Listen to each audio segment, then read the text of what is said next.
Great. Hi, everyone. Thanks for joining us for today's webinar. It's titled How to Build a DevOps for Data Testing Pipeline from Jenkins to JIRA. My name is Bill Hayduck. I'm the CEO of RTTS. That's the parent company of QuerySurge. Eric Smythe, QuerySurge's Director of Alliances, will kick off the webinar with a short presentation. Then Mike Calabrese, QuerySurge's Senior Solutions Architect, will be providing the demo. And then lastly, Eric will be answering any questions you may have. This is the third in our four-part series on data validation and ETL testing. Each webinar's target frame is 30 minutes, so our goal is to keep them short and to the point, and we'll be providing the recordings of all the sessions at a later date. Which reminds me, if you have any questions during the webinar, please type them into the Q&A panel. We'll answer as many questions as we can after Mike's demo. Also, please use chat to alert us if there are any issues seeing or hearing the session. Thanks again for your time and participation. I'll now hand it off to Eric to kick it off. Eric, all yours. Thank you, Bill, and thank you for all those attending. I'm going to start talking about QuerySurge's business case. We know executives make critical business decisions based off of their BI and analytics reports. The assumption is that the underlying data that's fed into these reports is correct, but we know to work with our customers, that's not always the case. Bad data can be introduced into the architecture and can affect the accuracy and validity of these reports. So how does that happen? Well, when data comes from many different sources, it's ETL'd into a data warehouse, rolls up into data marts. You may have a data lake in the architecture used for ingestion and curation. At the same time, there could be a data migration project going on, as well as ERP systems feeding information to your data warehouse and to your reporting. So anytime data is moving from one component to another, there's a possibility of a defect being introduced, and that's what QuerySurge helps address that specific use case. What is QuerySurge? QuerySurge is the smart testing solution for automated validation and testing of data. Our use cases are listed here: data warehouse ETL testing, big data testing, DevOps continuous testing, data migration testing, BI report testing, and enterprise app ERP testing. And today's focus of the webinar is going to be on our DevOps continuous testing use case. QuerySurge has over 170 customers in 30 different countries. This is a partial list. We have a more extensive list on our website. You can go check it out. But one of the things I always like to point out here is if you take a look at the customers, it really spans all different vertical markets. So no matter what industry you're in, your organization is probably collecting huge amounts of data, and all these companies chose QuerySurge as their automated testing solution. How does QuerySurge work? We have a concept of a test, which we call a query pair, that can connect to any two data points at the time of execution. So your source system could be a traditional database, mainframe, or flat file. Your target system could be a data lake, data warehouse, or BI report. And what QuerySurge will do is when the test runs, it will request data from both source or target, bring that data back into tabular result sets that can be compared, and will pinpoint any type of data anomaly. That information will get rolled into reports and graphs, and also automatic email notifications to let users know when there are issues. QuerySurge supports over 200 different types of data stores. We come bundled with about 15 different drivers. Those are drivers that are either open source, we've developed ourselves, or we have a relationship with the vendor and they can be bundled in. But for any of the other technologies, typically you can go to the vendor's website, download a JDBC driver, apply it to a QuerySurge agent, and then you're good to go from a testing perspective. So today's focus is going to be on DevOps. We're going to take a look at some of the use cases that QuerySurge can be implemented with to test your DevOps and DataOps projects. So for example, you can use QuerySurge to test so that tests can automatically be initiated after an ETL job completes, and then use conditional logic can be applied based on the specific test results. Another use case is when new environments are deployed, new connections can be made so QuerySurge can connect to those new environments, and tests can be modified to test those environments as well. And scripts can be generated to analyze and detect changes in your schemas, and those changes can then propagate to the associated tests in QuerySurge. So in all these types of use cases, there are processes that are around the testing itself that can be automated and integrated into your DevOps procedures. The use case that is going to be demonstrated by Michael today is going to use two products, Jenkins and JIRA, and we're going to show you how they can be automated using QuerySurge. So for example, in Jenkins, you may have a pipeline that is going to execute some type of ETL job that will request data from a source system transform, and load that data into your target database. Once that is complete, the next phase of the pipeline would be to run your validation tests. Jenkins would trigger a QuerySurge execution through our execution API. Then what QuerySurge will do is compare the data in your source system to the target system to make sure that the ETL job was successful. And then it will report that status back to Jenkins. If it does encounter some issues and there is a defect introduced based off of the results of that run, what QuerySurge can do is send an automatic email notification to JIRA, and you can configure JIRA to have that issue a ticket with all the relevant QuerySurge information that's provided. So with that, I'm going to turn the presentation over to Michael Calabrese, our Senior Solution Architect, and he is going to show you how DevOps can be used with QuerySurge. Take it away, Michael. All right, thank you very much, Eric. I'm going to go ahead and share my screen now so we can get a look into our demo environment. And the use case we'll be talking about today deals with Jenkins and JIRA, as Eric mentioned, and where QuerySurge will fit within that sort of CI/CD pipeline configuration. For our example, we're going to be using a sample employee management database. The workflow here that we're going to take a look at deals with the management system exporting its data out into a staging table, which is going to be hosted in MySQL. That staging table information that gets ETL'd over into an employee data warehouse, where the information contained in the staging table gets distributed amongst multiple tables in our data warehouse. And then finally, we are going to run QuerySurge validation tests against those tables to verify that that data moved over successfully. Now, based on the outcome of these tests, we have one of two options. We can either trigger a failure, which based on our pipeline configurations, as we'll see, will initiate a rollback job to roll back those changes where the defects are.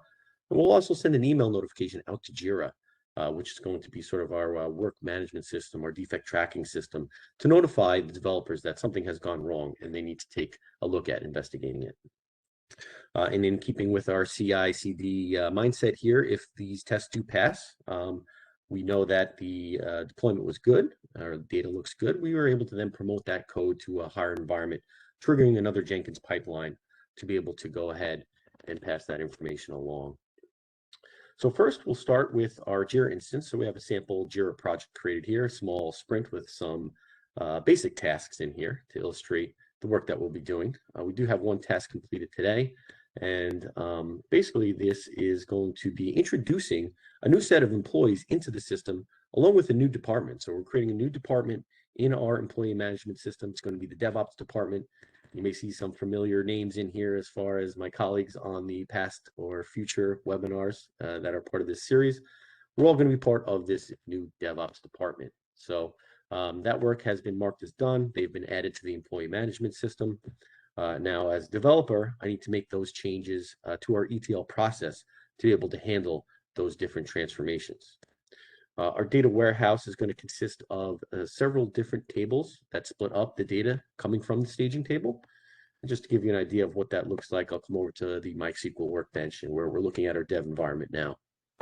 We're first going to take a look at the employee staging table, which contains all the information in our employee management system that's relevant to this test. So we can see we have employee number, which is going to be the main identifier and shared keys that will be used throughout the different tests that we see here, along with some name and title and department information. I want to focus in just for a moment on the department information, as in our staging table, this is contained in a single column, but as we'll see once we come over to our data warehouse, that can be split up into several different columns, or two different columns really, where we're indicating the department number in our department employee table, and we're containing both the department number and the department name in our department's lookup table. And as you can see, the employees table is sort of a subset of the columns that we see represented in our employee staging table here. So in order to test this, we're going to be using our QuerySurge tool. I'm going to go over now to our QuerySurge instance. And for those of you who may be seeing this for the first time, QuerySurge consists of several different modules. We'll be taking a look at a few of them today. First, we're starting with our design library. Design library is where the bulk of the test development takes place.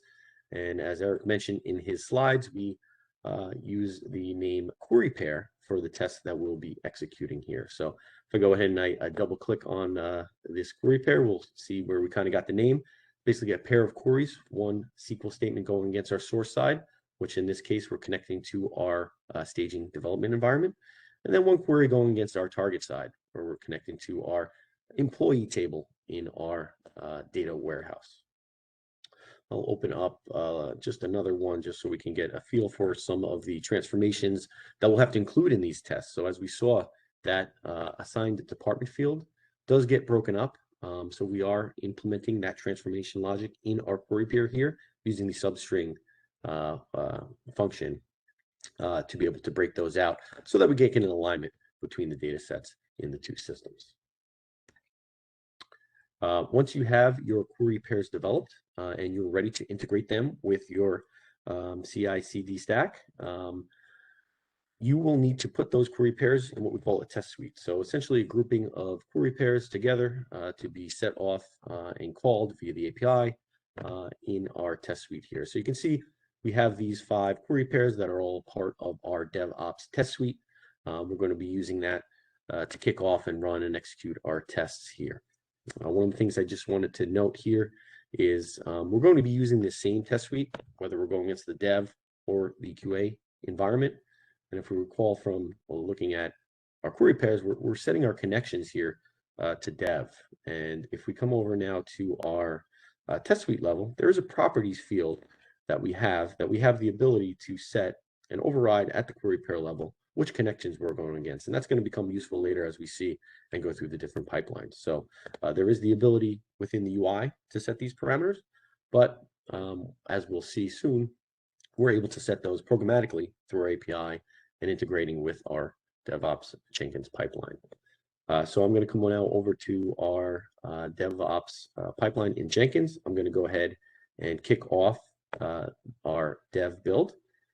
So as I come into our DevOps pipeline, we'll see a few things happen here.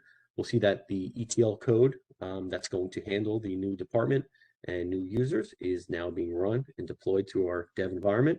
The ETL process has been kicked off. Once that completes, what we'll see the next stages continue on the testing stages. So that's going to call into QuerySurge to run specific tests associated with that ETL process. So if I just give a quick refresh here and I want to take a look, what we can see is that an ETL test has been kicked off for our dev environment. It's currently in the process of running. If I just double click on here, I can actually see the results as they're coming across. It looks like we have some failures. So that's an indication of an error in our ETL code. Just clicking on one of the issues that we may see here.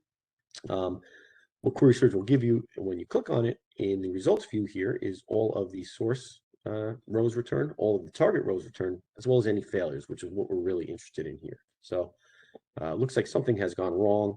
Our new employees have not been assigned to the right department. The staging table is indicating that they should be with the new D010, which is our DevOps department, but they were assigned to D09. So something clearly has gone wrong. Taking a look at one of the other query pairs here, it looks like that there's something wrong with the department name. Now, at first glance, you may not notice a particular difference, but it does appear there's an extra white space on the target side here. And QuerySurge has a nice feature for something that may not be visually represented that easily, such as a white space. You can select this show white space option, and then QuerySurge will give you a visual indicator. So clearly, the error in the name has had cascading effect on our data transformations here. So we're going to have to now apply a fix for that.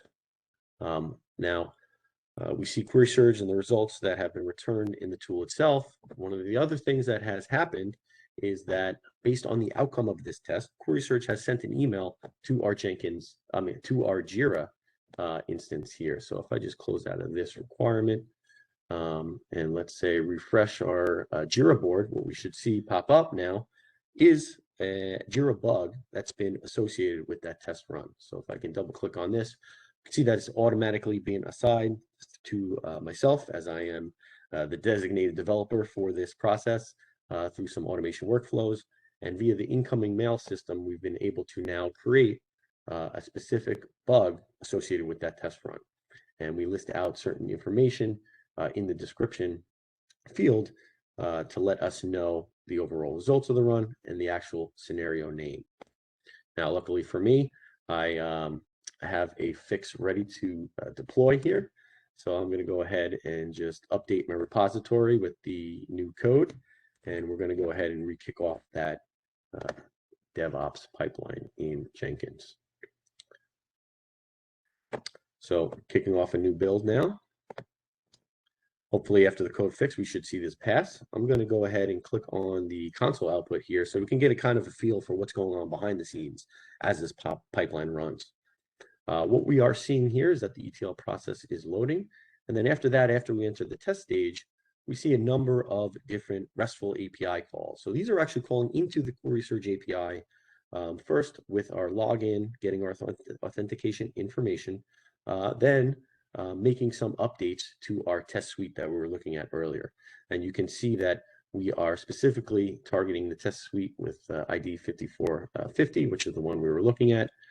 We are making some updates to the connection strings to make sure that we're going against the dev environment, and we are passing back that run information. So in actually this case, now that we've made our fix, we do see a passed value, and based on our workflow that we see here, we should now be able to trigger a QA build, and the QA build is itself now running, and should hopefully now run to completion after we promote to that next environment.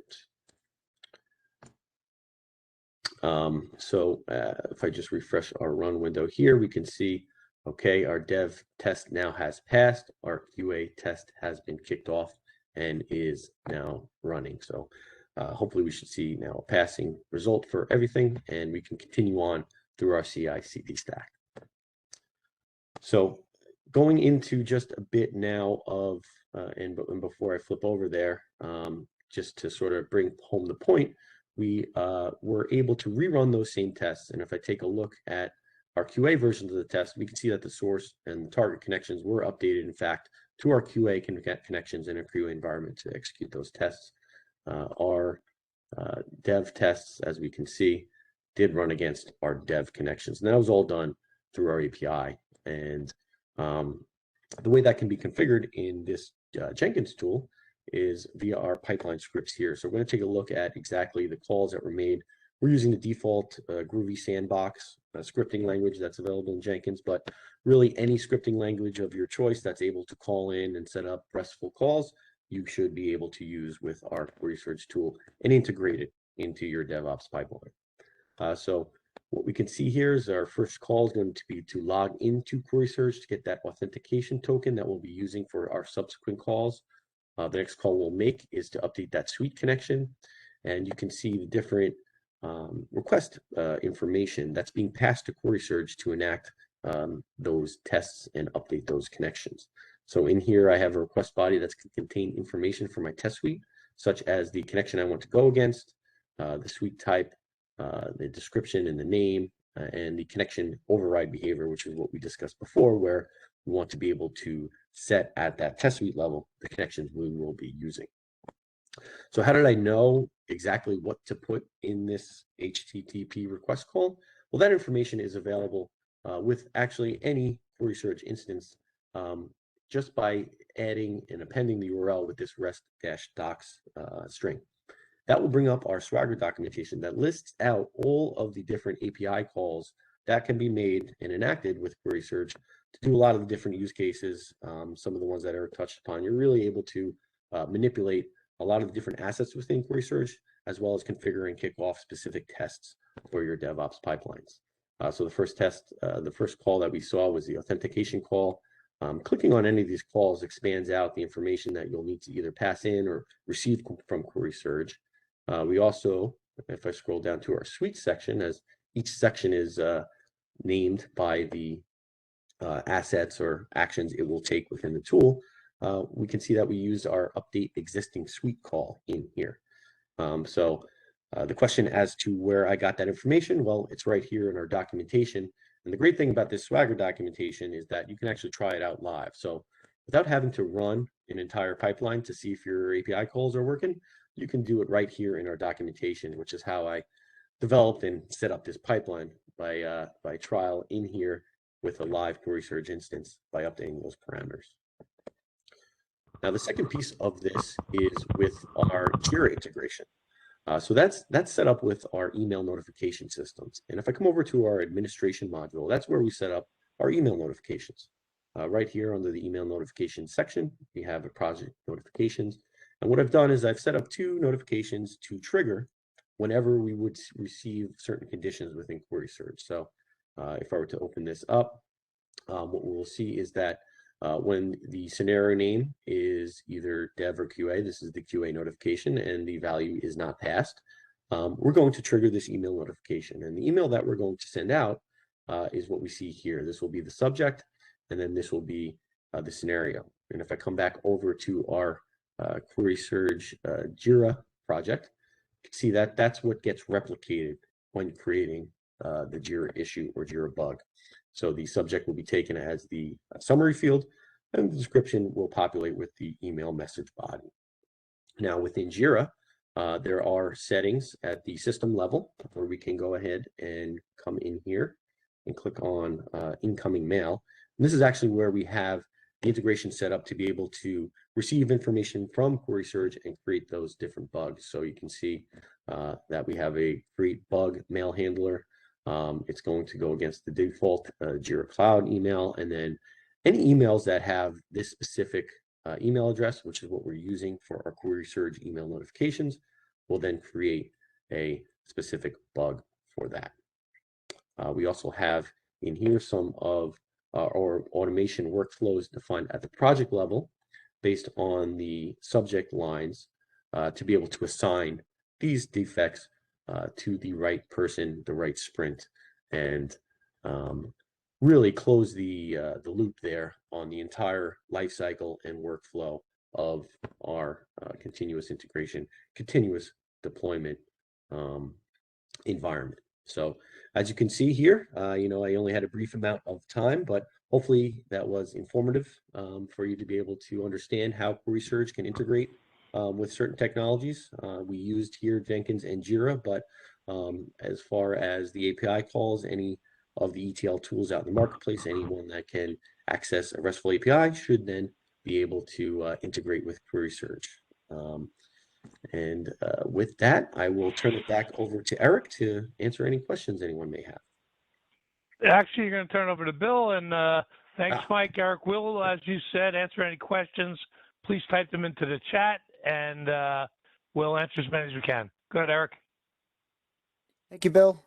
First question is, can QuerySurge tests be triggered from platforms other than Jenkins? And the answer to that is yes. QuerySurge tests can be triggered from any product that can initiate a command line or a REST API request. So if you're using Jenkins or Azure DevOps or any other build pipeline tool would be fine. Second question, can tests be parameterized so that tests are modified on the fly based on different conditions? The answer to that is also yes. QuerySurge has a feature called query snippets, which is a way you can parameterize any portion of a query. These snippets can be updated through the QuerySurge API. So if there is some outside trigger where that needs a change to be modified, QuerySurge has the capability to do that through an API request. Next question, does QuerySurge save results from previously executed sets of tests? And the answer to that is yes. QuerySurge by default retains all execution results, so you can always go back and view past runs. If there is a need to remove results due to size issues or storage space, there's a bunch of different data retention policies that are available in QuerySurge that provide the capability of removing results that are no longer needed. You can also archive them if you want to move them off the QuerySurge server to a separate location for storage. Next question, what happens if multiple sets of tests are triggered using the API at the same time? QuerySurge has a concept of agents, and an agent is able to run a single test suite at a time. So what will happen is if you have multiple agents available, all those test suites will be running in parallel. If there are more tests running than you have agents available, what will happen is those test suites will be queued up. And as soon as an agent becomes free, they will then be passed to the available agent for execution. Next question, is there any option to validate metadata of the target tables, such as column name, data type, column length, etc.? So QuerySurge does have the capability of testing metadata. Our approach to that is, since you're dealing with many different, or could be testing many different types of data stores, our solution is you'll want to set up a query to test or retrieve information from the metadata tables that are saved within the database you're dealing with. So for instance, if you're working with an Oracle database, that will store the metadata differently than if you're working with a SQL Server database. So you would initiate the proper query to pull that metadata information out, and then you can use QuerySurge to compare the two if needed. Next question, are there integrations with other issue management systems? So answer is yes. We do integrate with Micro Focus ALM and a few others that are able to store defect tracking. And the nice thing with the QuerySurge API is, as long as your issue tracking system has an API as well, there's always the possibility of scripting a bridge to be able to move the data from QuerySurge into that particular system. Next question, are JUnit files created with the test results? The test results can be extracted through QuerySurge using our API, and the results do get returned in a JSON format. I believe we are working on putting together different result formats to match different types of testing solutions such as JUnit. Next question, can this be used with data stage? So the way QuerySurge works is we connect directly to the data stores themselves, not to the ETL tools. So we're working with the source data and the target data that maybe data stage would trigger. But if the question is, can QuerySurge be triggered from data stage or other ETL solutions? The answer is yes. The same way it was triggered from Jenkins, it could be done with others. So I think that's all the time we have. We're actually a little bit over. If we didn't get to your question, we will respond via email with any questions that were not addressed during this session. So with that, I'll turn it back over to you, Bill. Great. Thanks, Mike and Eric. That wraps up our Q&A session for today. Thanks again for your time and participation. Also, we'll be sending a follow-up email with you to you with a link to the recording and our contact information if you have additional questions. Also, next week, we'll have our last webinar in the series. It's titled Automated Testing of Microsoft Power BI Reports. If you haven't already registered, please feel free to do so. Thanks again and have a great day.